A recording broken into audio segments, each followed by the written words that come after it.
You've reached the Signal Watch, movies, television, comics, and more. I'm your host, Ryan Steens.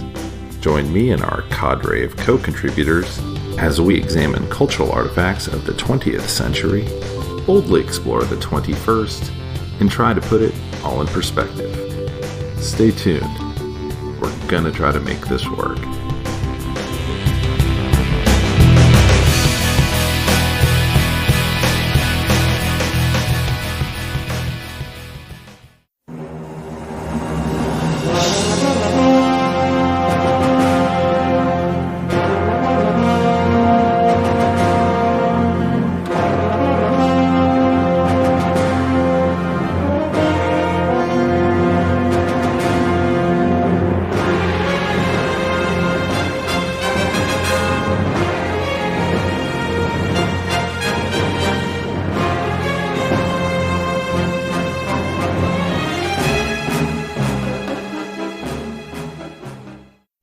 Hey everybody, and welcome back to the Signal Watch. As always, I'm your host, Ryan Steens, and with me today is Justin Lincoln. Hello. Hello. And this one we're following up on the second one in a series that we said we were going to do like 3 months ago. But we're keeping our promise. Here's episode 2. You could say we're promise keepers, right? Yeah. No, you may not. But we did make an oath and we're keeping that. That's so yeah, we're what are we watching today, Justin? Oh golly. Sam Raimi's Evil Dead 2. Usually you have a little bit of a cocktail while we're recording. What are you having this evening? I have a lot of bit of a Manhattan. Excellent. I'm enjoying plantation rum myself out of a bullet Very whiskey camping glass here. Only fitting. So, Evil Dead 2. I would. Our personal history with this movie. I know you'd seen it several times before you took me to see it in October of 1993. Okay, I was thinking. Go ahead. Was that like at Hog Auditorium or somewhere like this? Okay. Because I distinctly remember a flyer and I was trying to think of similarly, but I'll let you continue. No. How often have you seen it, or how many times have you seen it before that time? I don't know. A lot would be the short answer. And I know we talked last time about kind of the order we might have seen these in. I certainly feel like I saw this one first, and I hope that jives with what I said last time. But I do think part 2 is probably what I saw first. But who knows when? Yeah, it was interesting. I was watching the Blu-ray, some of the special features, and they were talking about how partway through filming, they had already secured like Showtime or HBO to like basically buy distribution rights in the States.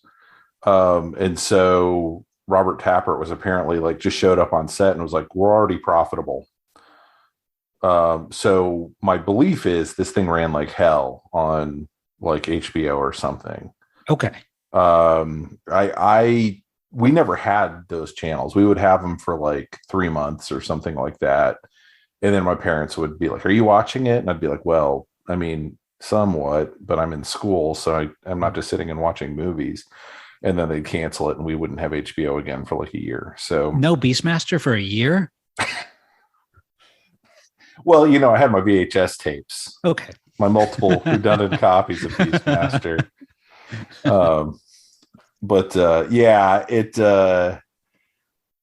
That made me think that was probably why so many people were familiar with the movie, and I wasn't. Like by the time I got to Army of Darkness, so.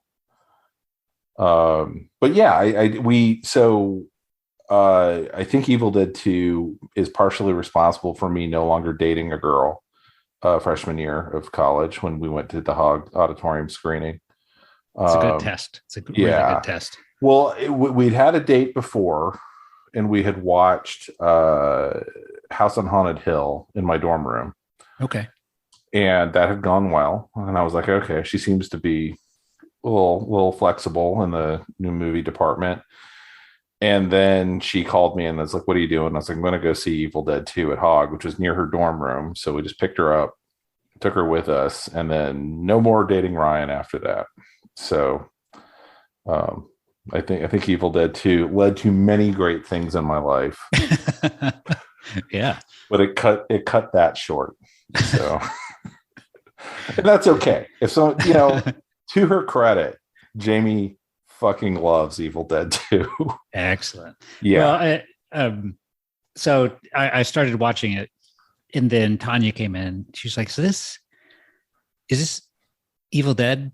I'm like, yeah. She's like, oh yeah, okay, I recognize that car. I was like, all right. I did good. Is this a simple plan? I recognize that car. Yeah, it's a great film. I can't objectively watch this film at this point in my life. I don't know what the kids would see if they were to come to this movie and see it for the first time. One of the things I think that is funny is the kids think Sam Raimi was this big, important director through the 80s and 90s when they talk about him. You're just like, well, no, that's not really how any of that works. You think that because of Spider-Man, but there were 20 years there where the dude was not that guy. Right. I mean, I remember when hearing like, oh, they're going to do Spider-Man movie. I was like, oh, cool. I love Spider-Man. And then finding out that Sam Raimi was going to direct it, it was like time slowed to a crawl and then stopped.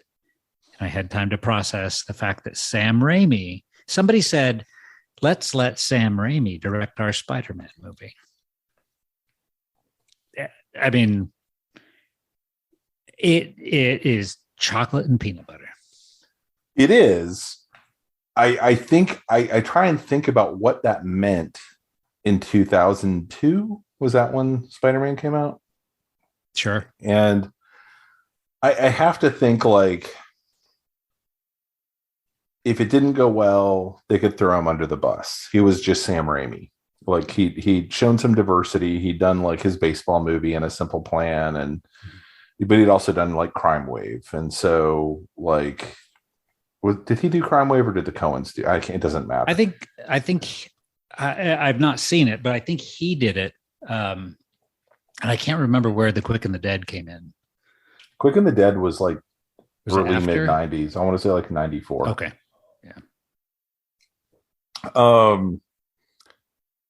But I've always been a little suspicious of that choice, but I think it also set a tone then for the Marvel U movies where they're like, okay, these nerds seem to know this material in a way that we can't quite process it when we like really movie studio these movies. Like Sam Raimi really knew Spider-Man. Or at least was able to get his head around Spider-Man. But my belief is he was very familiar with the comics. And now flash forward to 2022 and out comes Doctor Strange and the Multiverse of Madness, which was very much a Sam Raimi movie. It was very weird to see it from my perspective as like, oh Lord, this is what it looks like to give him, $180 million and full studio support and 2022 special effects. But he knows who he's making it for, so he's not going to like go totally crazy. But it was also very much to me like when Doctor Strange shows up as a zombie and flies across the sky on a cloak of tortured souls. I was like, I know who made this movie. Yeah, and there's some good eye trauma. I mean, there's no, it's not Sam Raimi without some eye trauma, I think. I mean, you get eye trauma from a giant monster in the first. I mean, it did feel a little bit like they're like, oh, it's a Sam Raimi movie. We got to have an eye fly across the screen in the first 20 minutes. How can we work this in? And indeed they did. But yeah, Evil Dead 2, I think, is maybe the purest distillation of that flavor of Raimi, even more so in a way than Army of Darkness. I think so too. Yeah, yeah. I mean, uh, it definitely. Yeah, I think it is. I think that's a good way to describe it. And I mean, when we get to Army of Darkness, what's not to love about that one as well? But this one just feels. I mean, it's another one of those movies that feels like it's not being made. I mean, they're making it for themselves to amuse themselves. It does not seem like they're trying to please anybody or pull any punches away from this is the movie we're going to make. But I did wonder during this what somebody would think about it today, seeing it for the first time, and maybe not really knowing who Sam Raimi was. Like probably a lot of us when we, you and I, when we saw this for the first time. I mean, I'm sure we had a familiarity to a degree with Sam Raimi with Darkman. I think did Darkman come before? Oh this? shit! Yeah, I would have seen Darkman. Yeah. No, I guess Darkman came after this, but maybe who knows if we would have seen Darkman before seeing this. Well, I saw Darkman before I saw Army of Darkness, and I saw Army of Darkness before I saw Evil Dead 2. Okay, that's weird. It was very weird, yeah. But I mean, I went to go see Darkman because it was something superhero-ish in 1991, 90, and at that time there just wasn't much stuff like that coming out. Yeah.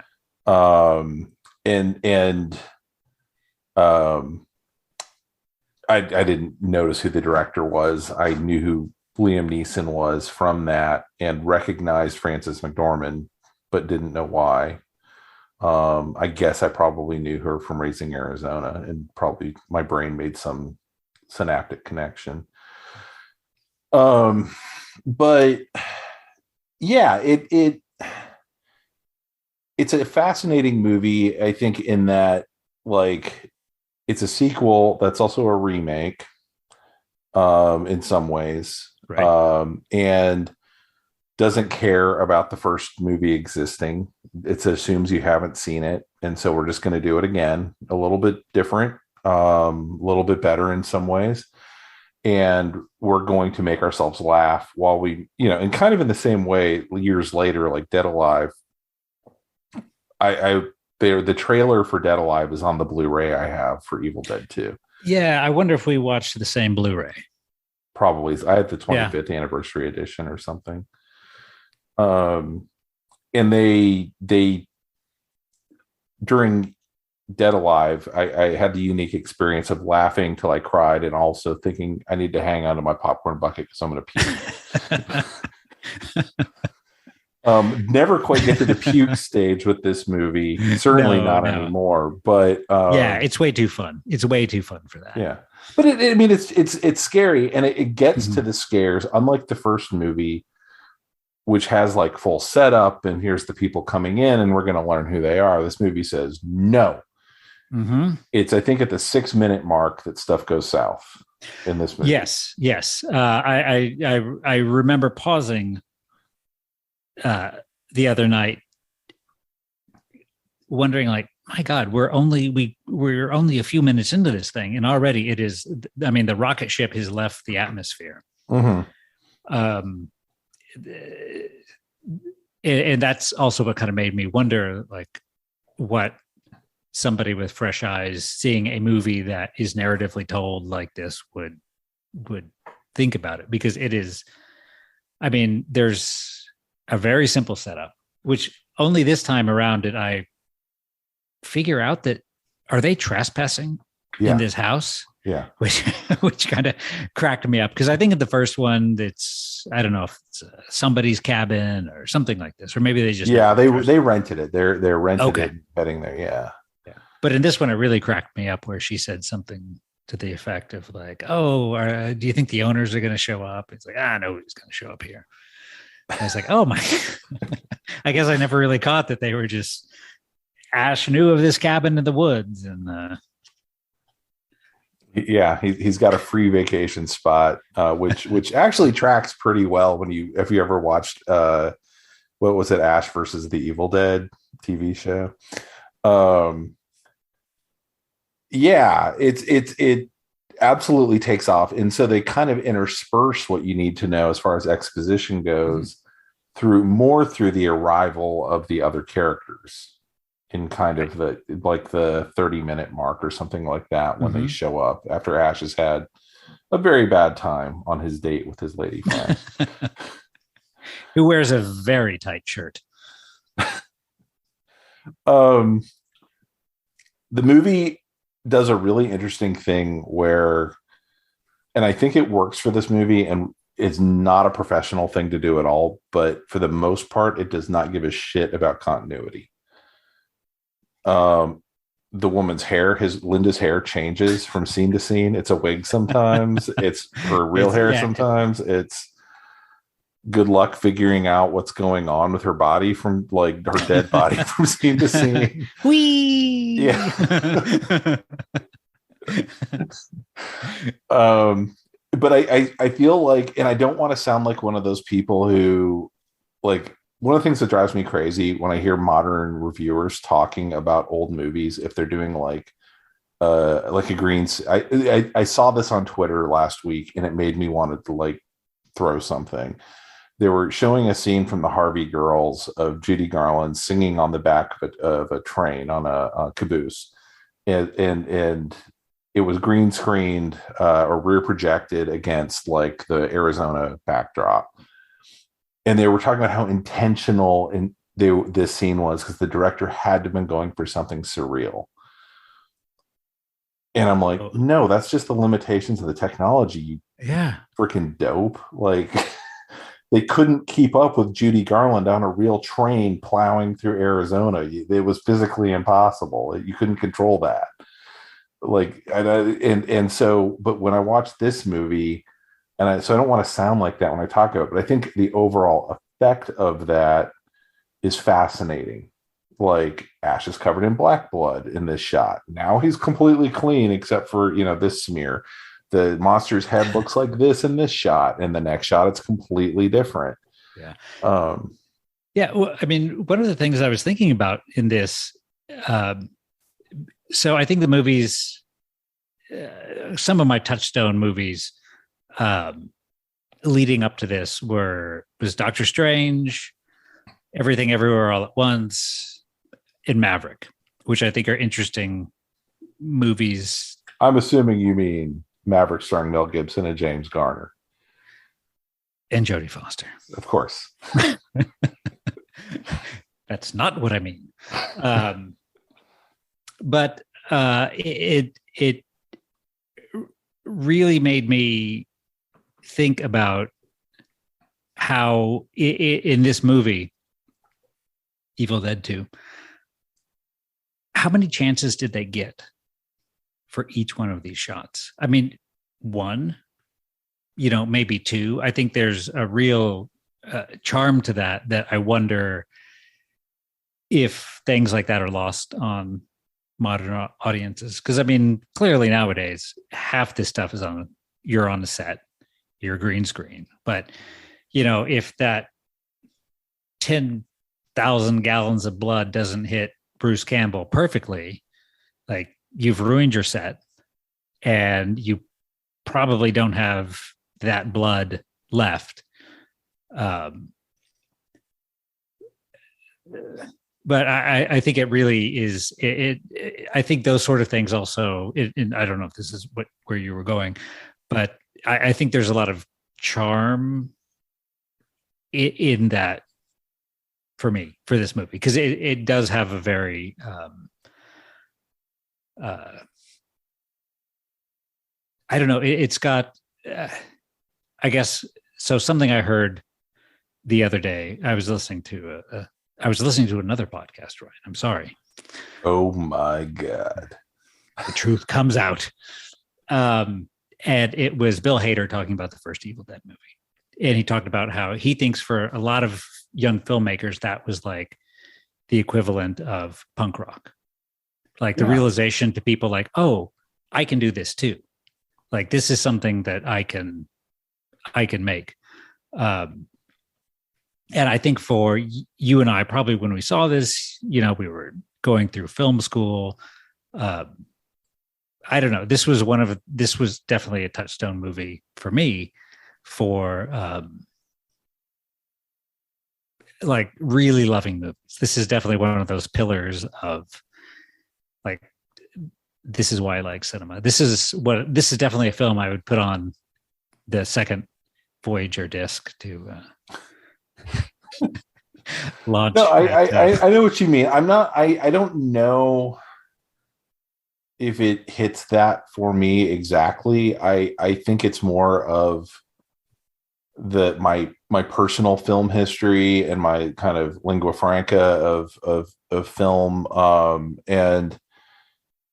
But to your point, I mean, about the earlier point about like, do people understand now the way films are made, and that's how they understand is green screens and tennis balls and in Mark Ruffalo's CGI to be 8 feet tall.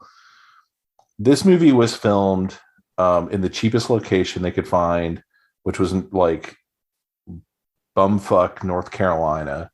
The only reason they went there was because The Color Purple had been filmed there like the year before. And so they thought there might be some infrastructure, about which they were mostly wrong. They filmed it. I can't figure out if the school was still operational or not, but they filmed it in the gym of a high school because that's where they could build a 2-story set, because they needed a basement and they needed to be able to shove pneumatics through the floor and everything else they need to be able to do. They said on the Blu-ray that the last shot of the film was the jets of blood because they knew that was going to destroy the set. That makes sense. So the last shot, the last day, was basically Bruce Campbell falling on his ass from getting knocked over from jets of blood pouring out of the wall. That was their martini shot.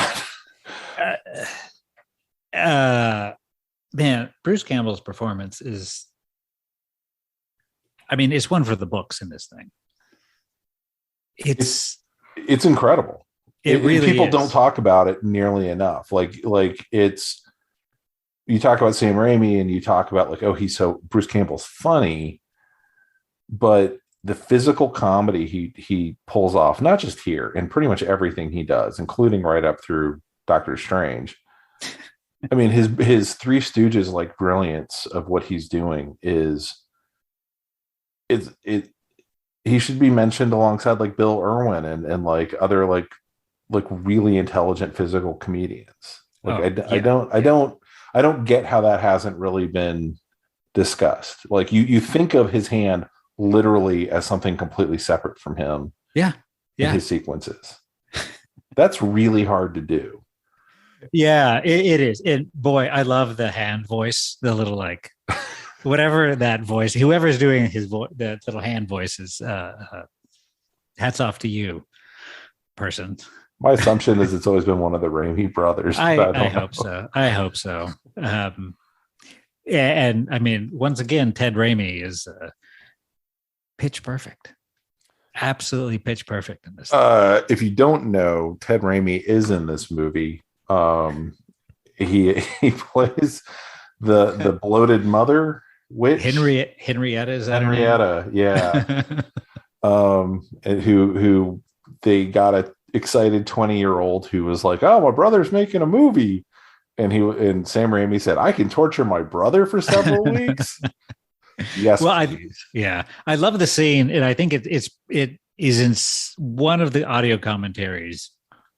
And I don't know how often they like redo commentary or just recycle commentary, but it's one of the scenes where Henrietta's kind of sideways, and you can just see sweat like pouring out of his ear.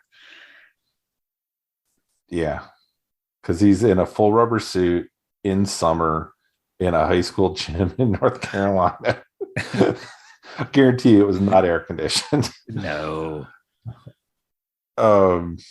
Yeah, I mean, he just got brutalized everybody did through the course of it. The rest of the cast is good too. I mean, most of them. The only one who really went on to go do a whole lot else was Bobby Joe. Okay. Uh, she has been on soaps since then for 20 years, different soaps. Jamie's eyes lit up when she figured that out. She said, "I've recognized her every time we've watched this, but couldn't place her."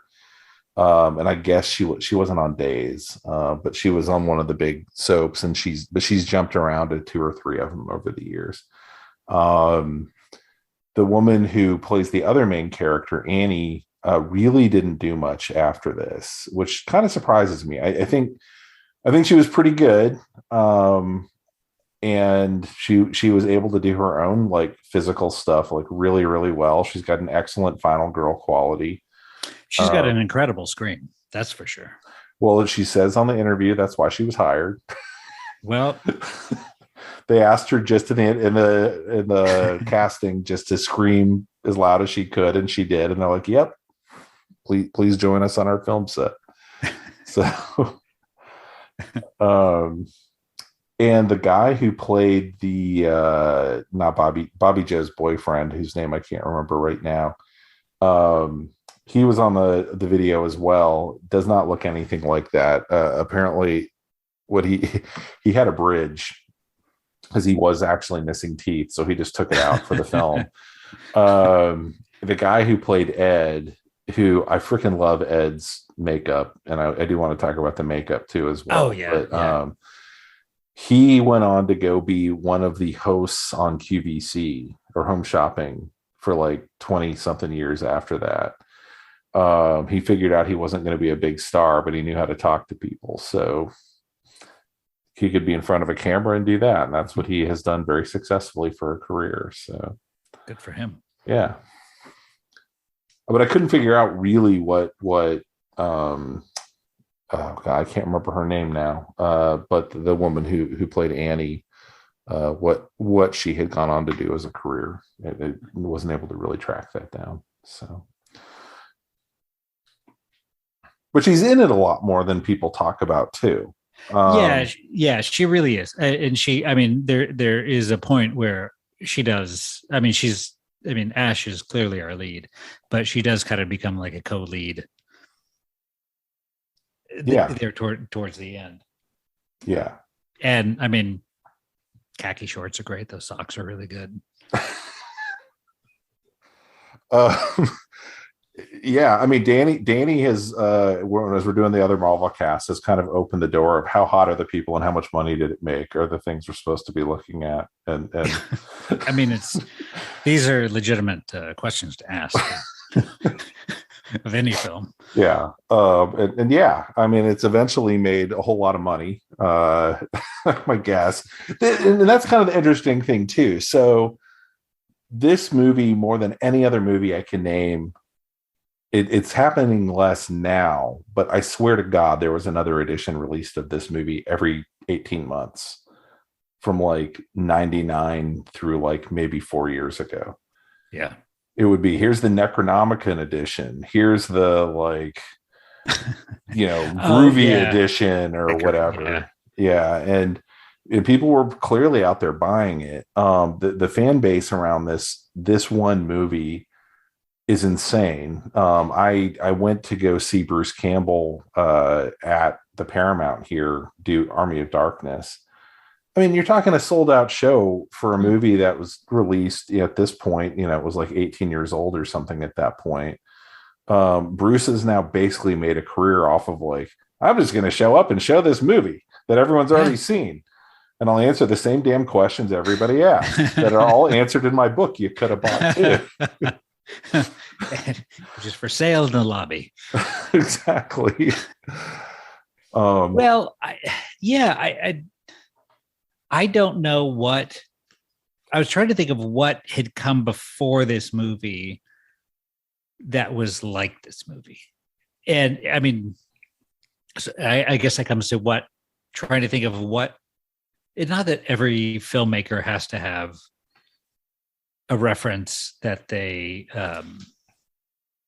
homage, but I mean, I think you can look like, you know, Woody Allen is very Fellini. I guess David Lynch is very Fellini too, probably. But I don't know. I'm curious as to what Raimi's influences are outside of perhaps the Three Stooges that get this kinetic camera that, I mean, I know, like, what was it? Napoleon, like the movie, the old, probably like 20s French I would film. say you're That's talking like about the silent yes, Napoleon. yes. Okay. Yeah, I mean, because that's one of the first movies I think where they really started moving the camera, if I remember right. Like they put a camera on a rope or something like that and started moving it around. Yeah. But even maybe The Haunting, maybe Robert Wise, things like that are not dissimilar from what Raimi's doing here. You get those real skewed images and things like that. And Yeah, we've like talked about The cameras. Haunting on here, but it was like 150 episodes ago or something. The Haunting is the first time I saw it scared me the most of any movie I've ever seen. It's yeah. And because of that, because of the impact of that. Here it's used differently, but yes. Mm-hmm. And this is one of the few movies that I will say, because I've also seen it a bucket ton of times. Oh, I love this shot, like as it's starting. Mm-hmm. Everyone loves the shot when they go through the back of the classic, right? I love the shot where Annie is, by the window and like possessed Ash pops into the window. There's just shots like that. But the scene where he's in the living room and the deer starts laughing, and the extreme shots in that, I can't point to anything else that I would reference other than, oh, that's Raimi. Right. And I have a limited film vocabulary, but that's the only thing I can point to. Yeah, I mean, I certainly don't have the greatest film vocabulary, but I mean, The Haunting is the only movie that I ever remember doing those skewed sort of things. I mean, are you talking about the bending of the image? Right. With the lens? Yeah. So I don't know. I mean, I remember trying to recreate that in Final Cut Pro and things like this, and never truly grasping how they would have done this without the aid of a computer. And I'm sure it's some sort of post-production-y sort of thing. I didn't know if they turned the lens while they were filming. I mean, that was always my assumption. Okay. That's probably right. I mean, that certainly seems to make the most sense to me. Yeah. But I mean, I don't know. I think one of the draws of this movie, at least for me and maybe for other people, is I don't know of anything that looks like this. I don't know of any other movie that has a narrative vocabulary or like a filmmaking vocabulary that Sam Raimi does. I mean, it is so there's this handful of filmmakers that maybe didn't define what they're doing, but really kind of made it their own. I mean, there's like Lynch, I think Spike Lee, I think Sam Raimi, maybe Scorsese. Those are like four people, if I can count properly, that when they're on the top of their game, there's nobody else who can do this. I mean, I don't know anybody else who can, even if I think a lot of modern filmmakers figure out the formula, but you might figure out the formula, but you can't replicate the taste, so to speak.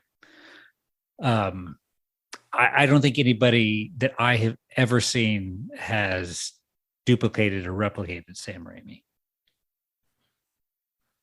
And I think this movie is the distillation of that. Yeah, I mean, and my assumption is, as people are reading scripts or I don't know. Again, I don't know exactly how Sam Raimi ended up on Spider-Man. Like, I don't. I would love to be a fly on the wall at 20th Century Fox, but certainly for when you get to Spider-Man 2, I mean, the best scenes in that are the ones that feel the most Sam Raimi-ish, including, by the way, when he wants to do. You don't see it in Evil Dead 2. There's no there are some kind of like, here's your obligatory sincere scene in Evil Dead 2. But he does other things. He can be genuinely emotional and really convey those scenes. But I mean, the action scenes in Spider-Man 2 felt very much Sam Raimi. Spider-Man 3 felt like him dicking around because he'd had enough, and you could feel it. Like it's weird that you could feel that in a feature film of, oh, he checked out, so he did this. Like, that's a really hard thing to convey. I still have never seen Spider-Man 3. If Danny and I get to it, I'll bring you on. I'll tell you that much. Okay. But yeah, there isn't anything else that I can point to. And he was so young. He hadn't gone to film school. I really don't know where it came from, other than he had some ideas and he'd read some EC comics. That's all I can think.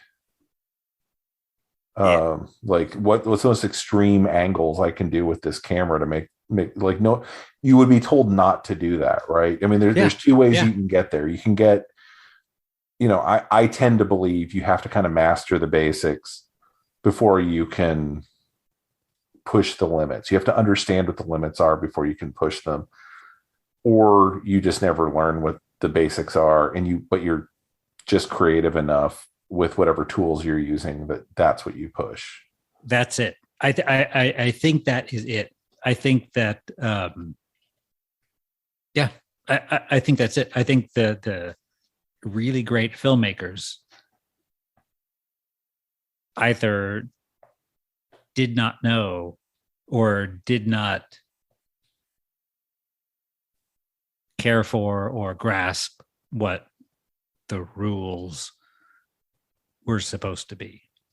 And I think that's where you get like the real genius. Because I think if you have no bumpers, right, going into creativity, then you will either spiral terribly, which might be a lot of movies, or you create something that is so very wonderful that you end up making Evil Dead 2. Yeah, I mean, look, I get a lot of joy out of Birdemic, but that's kind of the other end of the spectrum, right? Of not really understanding the tools and but you just want to make a movie. And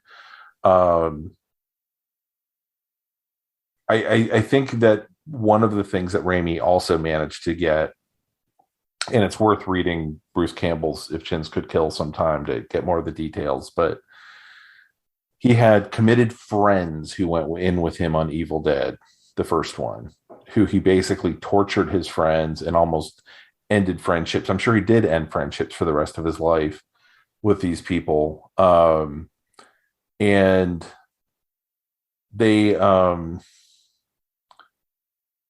they were willing to put up with whatever thing he was trying, because they also didn't know, right? You have a bunch of people making a movie who don't know how to make a movie, and they just stuck with it and stuck with it and stuck with it. And at the end, they had a simple enough story that it became a lot about style became the substance by the time Evil Dead is stitched together into a feature film.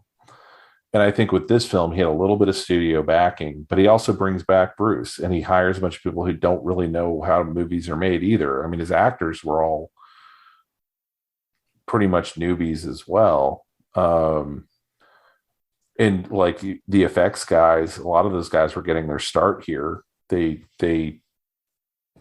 basically went crazy, like, with what can we do with the effects? And you end up with 500 gallons of blood shooting out of a wall that until really you get to Nightmare on Elm Street, you don't see again, right?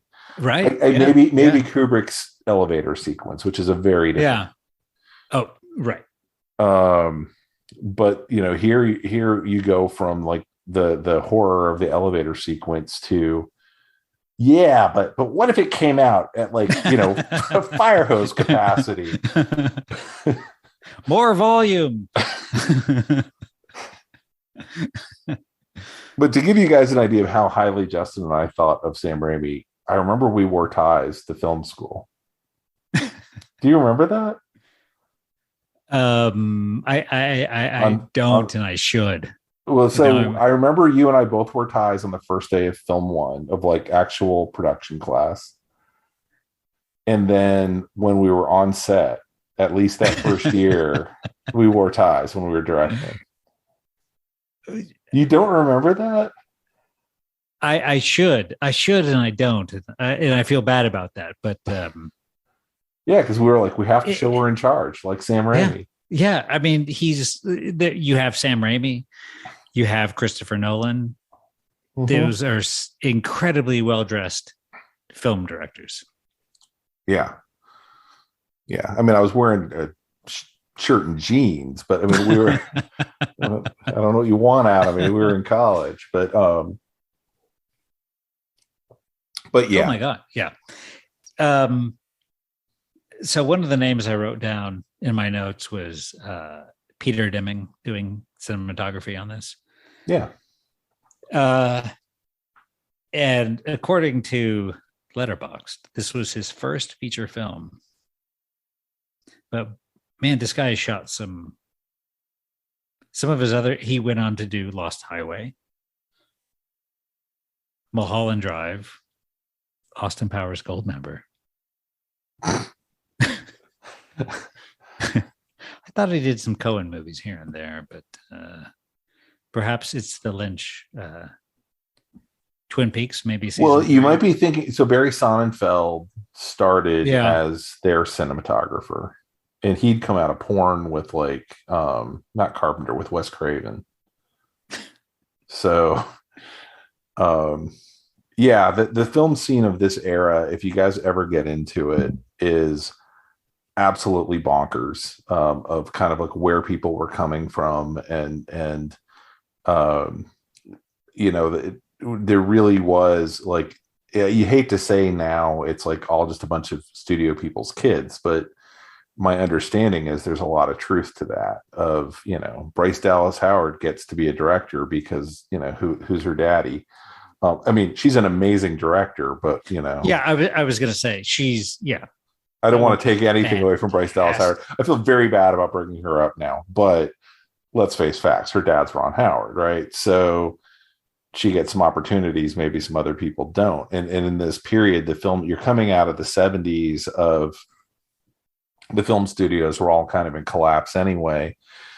You'd had kind of the USC film guys, but you also then had your John Carpenters and Wes Cravens, and by the way, these people all became pals, right?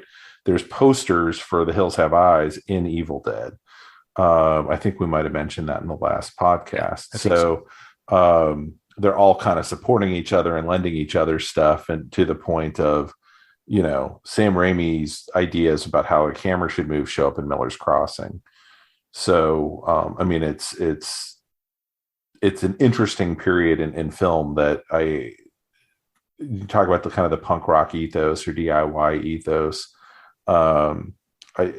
It had really kind of crept into both the art film world and certainly kind of whatever you want to consider Evil Dead to be. Certainly wasn't a blockbuster. So, and then of course these guys all kind of hung around long enough to become celebrated, and now the Zillennials and millennials talk about them like they're these elder statesmen who you're just like, no. Google these people.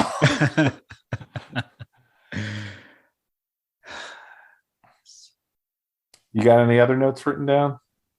I like you take notes. I find that handy. I don't take notes anymore. Yeah, I do, because usually I will have a drink or two during these movies. But this is another one of those where I took some notes probably in the first 15 minutes and then put everything down, and then maybe in the last 15 minutes picked it up again. The bridge miniature in the beginning, the car driving over the bridge, super thumbs up. I do want to say Jamie blurted, "It's so cute," as he was driving across the bridge. She's not wrong. I know. I just was like, I've never thought the word cute ever while watching an Evil Dead movie. But let's see. I've talked about Peter Dimming. I thought the overacting had a real universal quality to it.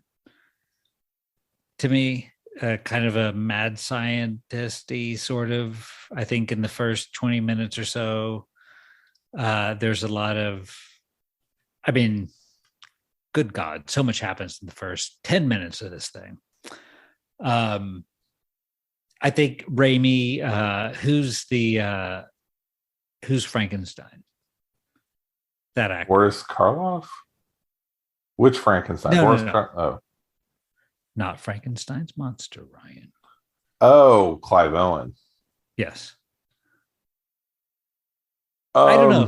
This, you're not wrong. I've never made that connection before. You're absolutely not wrong. The alive. Yeah. I think Bruce Campbell's acting is reminiscent of old Universal. I really like how when the evil in the woods is chasing Ash in like the first, when it like starts busting through all the windows, how we have the there we go. We have the point of view of like the evil in the woods coming in, and we get this like, and the listeners are not benefiting from my hand doing the camera movements, and he like outsmarts it, how it's like, and it kind of like looks left, looks right. It Ash is like hidden somewhere, and it's like, okay, well, I can't find him, and it like retreats, back out in the woods. Yeah, it has a POV. I mean, it has a POV through the whole movie. It is a character. And it's clearly got a bit of a sense of humor that it doesn't. It's like, all right, I can't find him. I'm going to go back, hide behind a tree. Yeah, I mean, even with the possessed Linda, I mean, it's cruel, but it's hilarious. I mean, and it's it's Sam Raimi. I mean, the dance is at the end with her going wee, which you always have to say with her as she jumps off the screen. I mean, it's hilarious. It's and I think the evil the evil clearly knows it's being hilarious. The hand, yeah.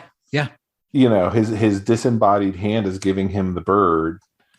I mean, it's and that's kind of someone was tweeting like 2 weeks ago who was like, worked on fucking Stargate or TV show or something, so I'm an expert. Was like, you can't do horror and comedy, and everybody's like, Evil Dead, and he's like, didn't work for me. I'm like, well, you're a fucking idiot. Like, wait, let's clarify. An absolute fucking idiot. Yeah. It's like, I'm sorry that didn't work for you. It may be, that you're an absolute fucking idiot. Like if you can't laugh while you're being scared, why are you watching a horror movie to begin with? I mean, horror and comedy are so closely entwined. Yes. And, Blair Witch does it. I almost said as a more modern version. Woo, I just dated myself. Like, super bad. Recent films like The Blair Witch Project, Candyman. But there's always a bit of irony to the horror, right? I mean, Freddy Krueger is hilarious. He just, Indeed. I mean, after the first movie, he's not funny, but kind of he subsequently becomes funnier and funnier as the movies go along. Unfortunately, until you really get to the more recent Jamie Lee Curtis Halloween movies, those became funnier unintentionally as they went along. Um, but yeah, it's I thought that was a really weird statement to make, but I do think like the intentional thing of let's make ourselves laugh while we also provide some genuine like jump scares and terrible things to look at. It really makes me think of like the EC comics from back in the day of we are clearly doing this for shock value. It is an entertainment and a thrill ride. um you're not going to walk out of Evil Dead 2 having learned a moral lesson, I don't think. I mean, maybe Army of Darkness you might have. Yeah. But it's it is purely there for the fun of the movie, and that's kind of rare in a weird way with horror. It really is. And I think Raimi really excels at having fun. Yeah. And I don't even know who's doing that nowadays. I mean, there's a handful I'm sure I'm simply not thinking of. But I think that's one of the big draws is these are really fun movies to watch. They're never mean-spirited. No. Terrible things happen, but they're not. I mean, despite tree rape in perhaps I didn't mean to laugh, them. but yeah, no, it is an absolutely terrible thing that happens in the movie. No, but it's not. It does not feel mean. And maybe that's a really weird, terrible thing to say, but I don't feel like it's there in exploitative. What's the right word? It's not there in a licentious sort of way. Yeah. I mean, anyway, I now I'm thinking about like who is trying to do this, because now when I look, and I don't want to say, oh, the kids these days can't make a horror movie. There's excellent horror movies coming out now. Oh, sure. Yes. Amazing horror movies. But to me now, I always feel like, well, what modern anxiety is this expressing more than anything else when I see a horror movie coming out? Mm-hmm. The Purge very clearly tells you exactly how America's feeling right now. The myriad movies of oh my God, we're trapped in a house and there's a bunch of people who are going to try and come in and murder us. Like very clearly they're tapping into something else there. I loved The Witch. I'm that guy. But it also wasn't exactly, I wasn't yucking it up during The Witch. No. So, but yeah, I mean, I wouldn't cry if somebody were to kind of pick up the mantle and give it a whirl. And I would think someone like A24 would be game for distributing something like that if someone made it. I mean, you're the one who goes to Fantastic Fest. You must see like all kinds of stuff. Yeah, I do. That's a fact. It's a fact. I still need to see those New Kids in the Hall shows. I feel like we have to pause this whole podcast because I just found out you haven't watched them yet. I know, but I just remember that girl like, it's a fact. They bring a lot of stuff back. I don't think that's among the things they bring back. Oh, that's okay. I'm sure Crushing Your Heads comes back. Eventually, yes. I won't spoil it, but yes. Yeah, I mean, there are definitely people having fun doing this sort of thing. It's true. Yeah, I'm sure it's streaming somewhere, and I know they've just remade it. And I'm sure it's on Shudder. One Cut of the Dead is a real joyful movie that you have to stick with in order for the payoff to pay off. Okay. Do you have any other thoughts on Evil Dead 2 before we close the Necronomicon on this movie? Let's see. If I have anything else in my notes. I remember many years ago walking into Casino El Camino to have a Shiner and a burger. That's pretty much SOP. Yes. And turning around to see Evil Dead 2 playing on every single television, which maybe there's one, but I knew that was the place to be. There's a really good, I don't know if you're familiar with this.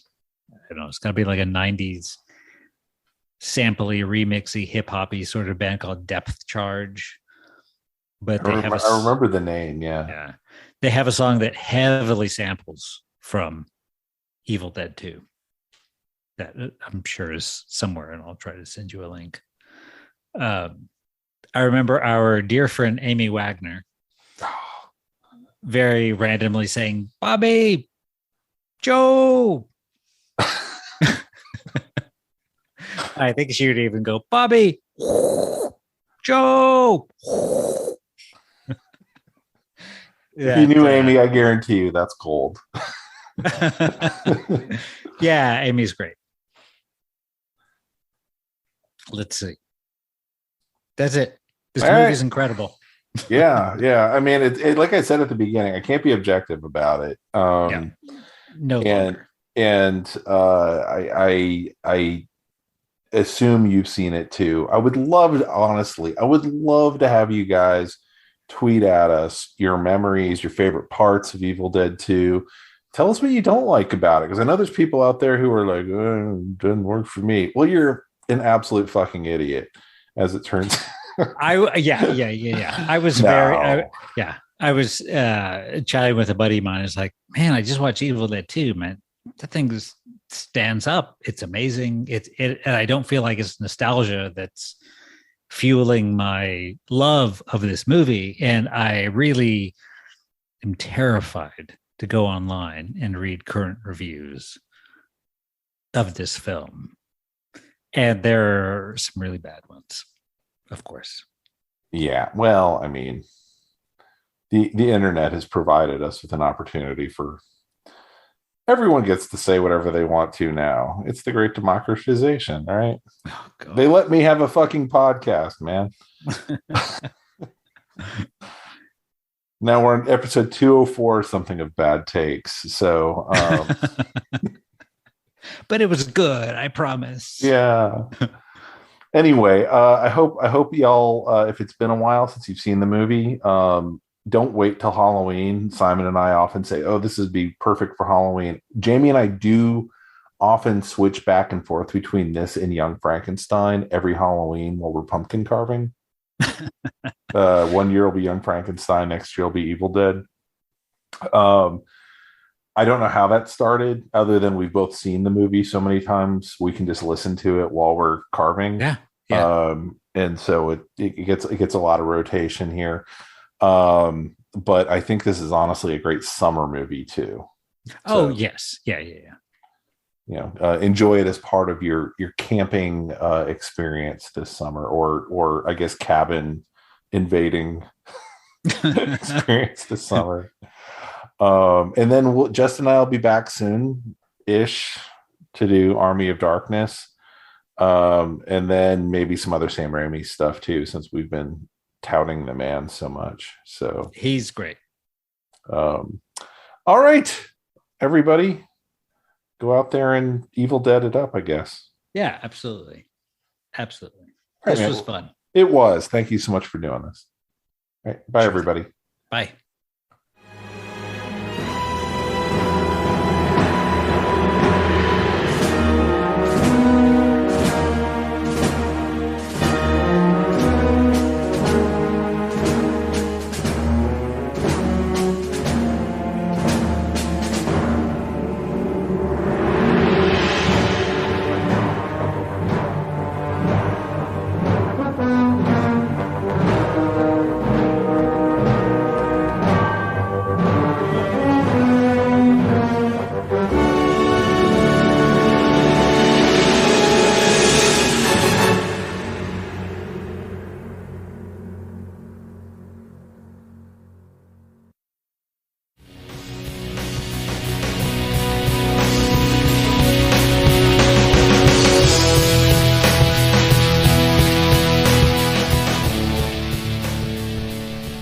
That about wraps it up for this edition of The Signal Watch, a production of the League of Melbotus.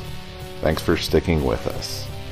If you enjoyed the podcast, we invite you to drop on by the Signal Watch blog, where you'll find write-ups of a wide variety of movies and more. We'd love to hear from you, so find us online and let us know what you think. Whether you prefer email, blog comments, or social media, we'll be happy to hear from you. We'll be back soon with more exceedingly high-quality content. So, until next time, God damn it, babies, you've got to be kind.